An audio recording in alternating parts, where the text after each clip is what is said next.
Alright guys, welcome back to the channel. Today we're gonna be reacting to some Tier Zoo and reacted to them in a long time because I took that break or whatever. So I got probably I don't know how many videos he uploaded since I took the break, but I don't think it's that many. So I'm gonna I think it's only two of them, or it could just be this one. But no man, I'm gonna react to them.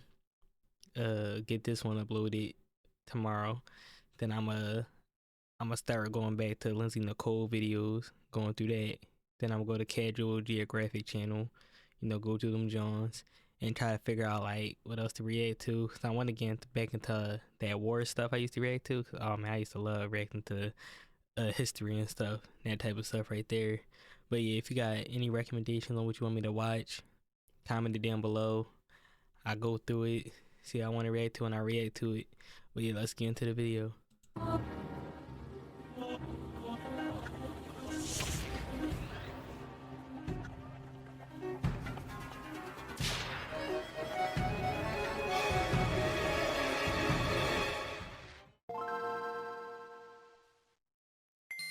Crustaceans are some of the most popular builds in the entire game.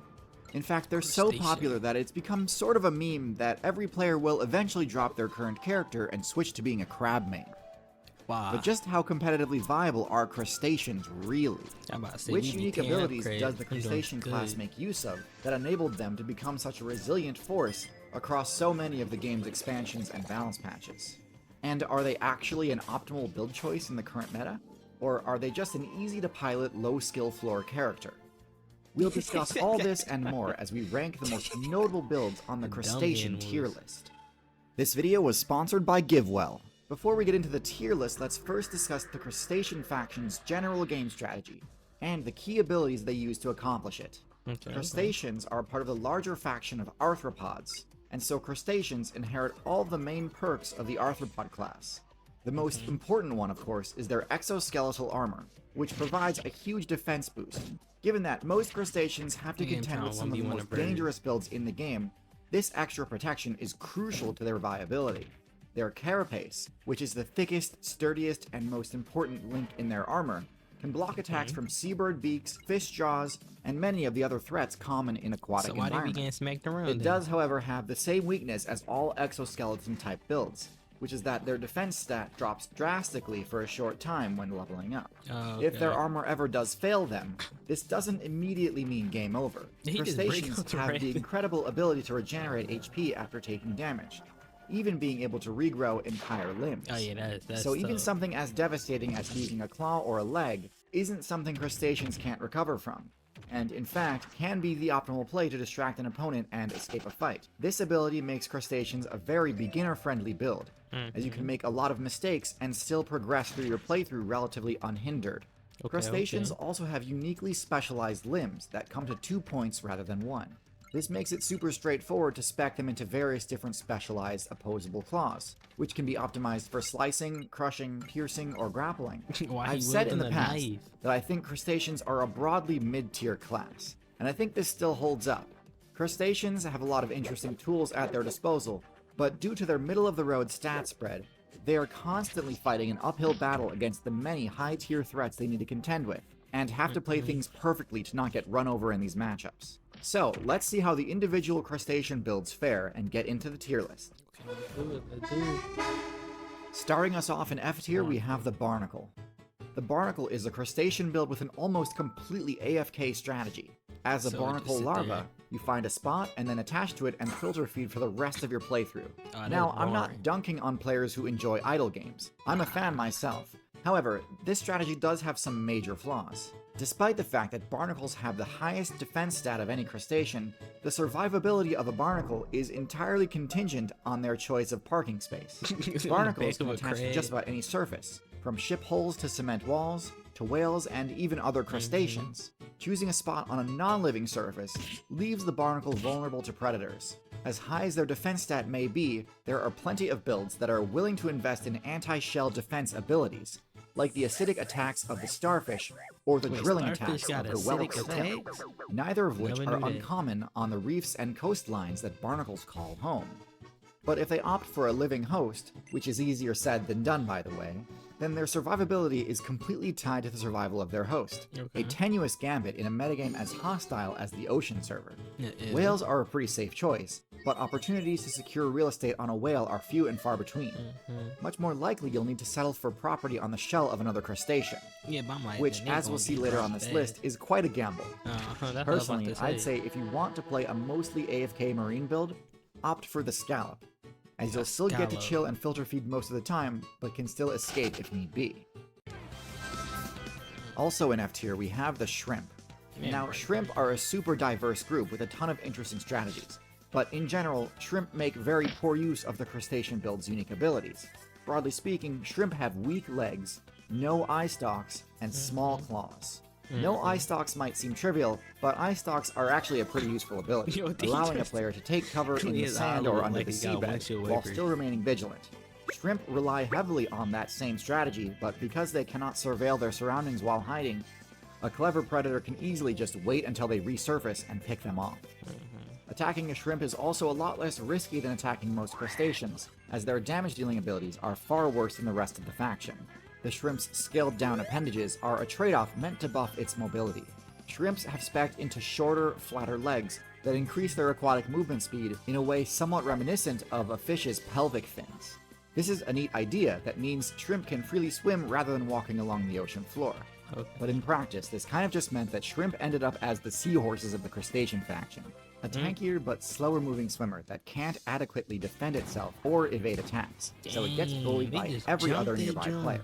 Shrimp do have one escapability, in that they can very quickly dash backwards, but this is of course very predictable and exploitable by experienced players. Now, it's important to note that while they may not have the best stats, crafty shrimp mains have been able to reach some level of viability in the meta, either by speccing into debuff cleansing abilities and playing as a predator support class, or by abusing a quirk of the game engine which allows them to fire off powerful short-range sonic projectiles called cavitation bubbles that can stun other players. These are both respectable strategies that merit higher tier placement, but as a whole, shrimp are stuck in the bottom tier. You can't put them higher. First, in D tier, we've got the isopod. Other than the barnacle, which literally cannot move, the isopod has the highest base defense stat of any crustacean on this list. Its shell is perfect for deflecting attacks, and when they curl into a ball like an armadillo, there are very few predators that can threaten them unless they're several orders of magnitude larger outright. However, the isopod has essentially no damage-dealing abilities whatsoever. It has no attacks, no poison, nothing to threaten aggressive players with, and so against a persistent attacker, it will essentially always lose. Isopods are a diverse and widely distributed group, with both terrestrial and aquatic variants. The terrestrial variants, known as woodlice, pillbugs, and roly-polies, function very similarly to miniature cockroaches, using their flat shape to wedge themselves into hard-to-reach positions, and only leaving the safety of these places in order to scavenge for loot. The larger aquatic variants of the isopod are usually similar in their strategy, but can also opt for a parasitic playstyle, where they actually fuse with a fish player, destroying and replacing the fish's tongue. This parasitic strategy is great for farming XP and is super AFK, but does come with pretty much all the same risks I mentioned about the barnacle. If the fish gets attacked and defeated, the isopod usually goes down with the ship. Technically, if given the chance, they could detach and escape, but in the marine meta, chances like that are quite rare, and without a host, they're likely to just get picked off anyway. Not the worst crustacean, but it's leaving a lot on the table not making use of the crustacean's highly customizable forelimbs. Next in D tier we have the crayfish, also known as the crawdad. This is a smaller variant of the lobster subclass, which mainly sticks to freshwater servers. This means that unlike the lobster, which needs to be prepared to contend with the likes of sharks, octopus, eels, and the multitude of dangerous threats you'd find in the ocean servers, the worst things a crayfish might run into would probably be something like a turtle or largemouth bass. And yet, even in this much less punishing environment, crayfish still underperform. They have solid matchups against frogs, which is true of essentially every other build in existence as well, and they can sometimes hold their own against freshwater fish due to their armor, but pretty much anything beyond that and they begin to struggle. They don't have claws that are anywhere near as powerful as some of the other crustaceans on this list, and so when confronted with an adversary, they often lose if they can't escape. Their only real advantage is that their smaller size opens up a lot of additional options to where they can run for cover and hide, as they can fit into very small openings between rocks and debris on a riverbed. However, because they often aggregate so close to the shoreline, they're vulnerable to being picked off by birds, whose pinpoint precision strikes can hit them even in partial cover. Without proper offensive capabilities, they'll always find themselves outclassed by their more powerful relatives. A build which I think we've name-dropped enough times already to just go ahead and move on to. First in C tier, we have the Lobster. Lobsters are a solid marine tier build with lots of strengths, the most obvious of which is their incredibly large and powerful claws, which grant the lobster one of the highest grip strengths in the entire game, able to easily crush through the defenses of just about any other player, and inflict devastating damage in the process. I know that hurt. This is excellent for defense, and also for taking control of an objective or point of interest on the seafloor. Similar to shrimp, lobsters also have fairly decent mobility, although the only direction they can move quickly is directly backwards.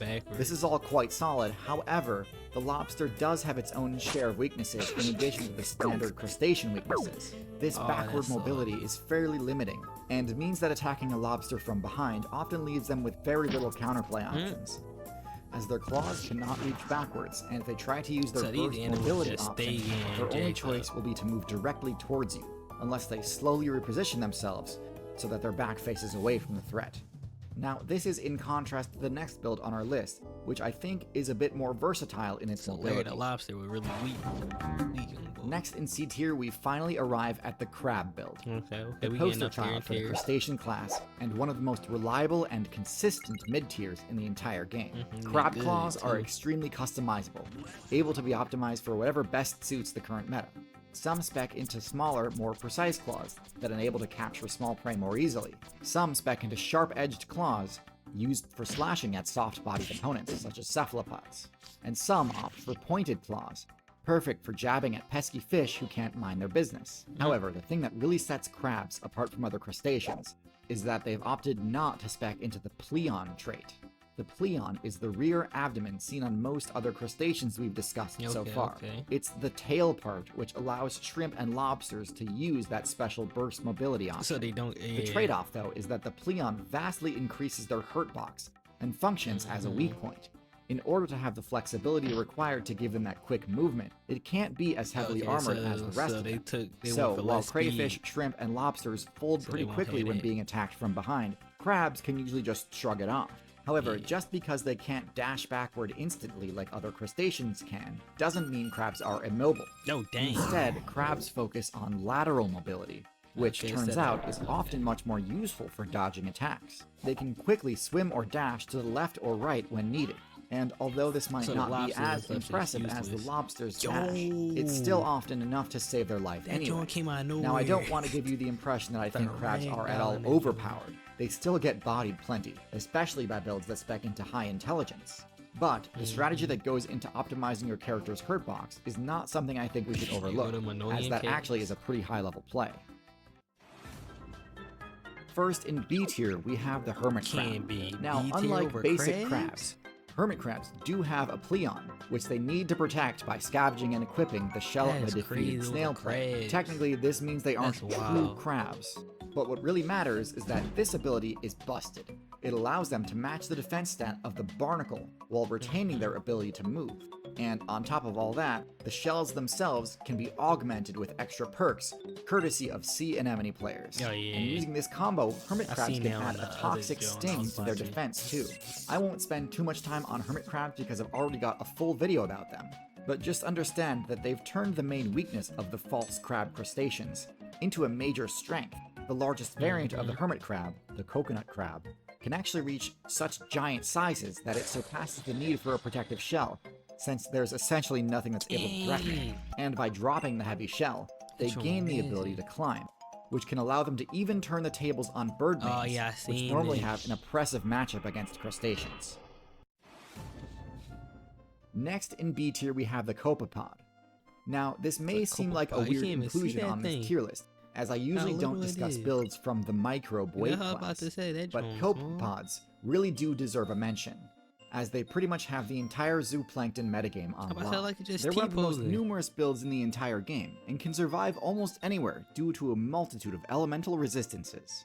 They're almost like water bears in a way, except in addition to being quite durable, they're also easily the most mobile of all plankton builds. Most other zooplankton only start out in that weight class, using their microscopic size to avoid detection from larger predators. However, as they level up, they increase in size and phase out of the planktonic metagame entirely. However, while in their planktonic stage, they're usually not super competitive, as they've spent all of their evolution points on abilities that they only unlock later on. Copepods, on the other hand, are fully optimized to max out their viability against other zooplankton, and thus completely dominate the meta in that space. They're not completely invincible, of course, and do often get taken down by colonial microbes, such as the Portuguese man-o-war and its relatives. But among free-roaming zooplankton, copepods reign pretty much uncontested in their niche. This is especially problematic for human mains, because copepods also ally with Vibrio bacteria to gain the bioluminescence ability, but can also transmit the deadly disease cholera. And at the top of our list, in A tier, we have the mantis shrimp. The mantis shrimp is famously one of the most stacked builds the game has ever seen, at least when it comes to offense. Instead of the standard crustacean grappling claws, mantis shrimp opt for either raptorial blades or bludgeoning clubs, which they can swing with truly unparalleled strength. These attacks deal devastating damage to any player unlucky enough to be caught on the receiving end, and in many cases these attacks result in a one-hit kill. Now, the mantis shrimp has a lot of hype and attention surrounding it, with a lot of players decrying the mantis shrimp as OP and broken and so on. The hype around its power stat is absolutely deserved. However, we can't forget that this build has a body plan roughly similar to the build that I've rated second lowest on this tier list. Their large, less heavily armored Pleon sticks out quite far from their carapace, which can leave them vulnerable to ambush attacks, just like a regular shrimp or lobster, which is not an uncommon occurrence given their lack of camouflage. In addition, their small fins and small legs don't exactly translate to a high mobility stat, which is why, despite the fact that they're packing incredible speed, mantis shrimp usually only hunt the absolute slowest of prey, clams, scallops, and snails. This isn't a bad thing at all. In fact, I think the existence of a proper tank buster build is healthy for the overall metagame. But I do think the power of the mantis shrimp gets exaggerated a lot on forums and discussion boards. Abilities like being able to see color and polarize light in a unique way, or the bonus sonic damage effect their punches create, these are fun little quirks, but I don't think they significantly affect the mantis shrimp's place on the tier list. Give them running legs and the ability to breathe on dry land, and you'd probably need to start discussing a ban though. Overall, I think crustaceans are in a solid spot in the current meta. Not overpowered, but not to be underestimated either. Crustaceans and insects are closely related, and are the most successful factions within the arthropod class. So it's only natural that they'd constantly be compared against each other. Insects are far more dominant on land, whereas crustaceans reign supreme in the water. Though they're similar in many ways, insects have a lot of unique abilities that crustaceans do not, such as venom, eusociality, and most importantly, flight. Meanwhile, most of the important abilities we see in crustaceans are also found in the insect faction. Sturdy defensive armor, the ability to equip shells of defeated tanks, quick burst mobility, regenerating limbs. These are all things insects can do too. I will give credit where it's due though. Crustaceans do have an edge when it comes to that regen perk I mentioned. Insects can regenerate every time they molt, but insects actually stop molting once they reach their level cap, and can no longer regenerate after that. This coincides with insects getting their wings, which is kind of paradoxical because it means their most fragile feature is also the only feature they can never regenerate. Crustaceans, by contrast, continue to molt and regenerate even after reaching their full potential, reinforcing the idea that crustaceans are a more beginner-friendly build. Crustaceans are arthropods, one of the most diverse factions in the game. And while many are important parts of their ecosystems, many others, including the copepods mentioned in this video, can carry diseases. These diseases can devastate communities that don't have the infrastructure to prevent them. And unfortunately, these same communities are often the ones least equipped to fight off these same diseases. It's the season of giving, and if you're anything like me, you want to help but worry that your donations could go much further and do a lot more good if used in the most efficient way. This is where today's sponsor, GiveWell, comes in. GiveWell was founded to help donors with that exact dilemma. They pour over independent studies and I'll see you next time. Man, I felt like which one I think he ranked the crab. What he ranked the crab at? Dang, I don't remember. Oh yeah, here we go. Let me see. Yeah, C tier. I don't think he should have been C tier though. Cause them Jones still, like, I don't know. Crab should have been higher in my opinion. But that Mantis John, bro, look just like a Mantis, bro, from our look just like that Joe, bro. And them fast hands they had, man. He not lying. If that Joe was on land and running and stuff, bro, it had to be banned, bro. Imagine that just run up to a cat just smacking it with a claw, bro. That would have been, oh man, that would have been funny, bro. Man, man. But yeah, if y'all like the video, like, comment, and subscribe. Tell me what y'all want me to react to next. I'm gonna try to get into some history and some war stuff though, because that's what the channel used to be about. But yeah, if y'all like the video, like, comment, and subscribe, and I'll see you on the next one.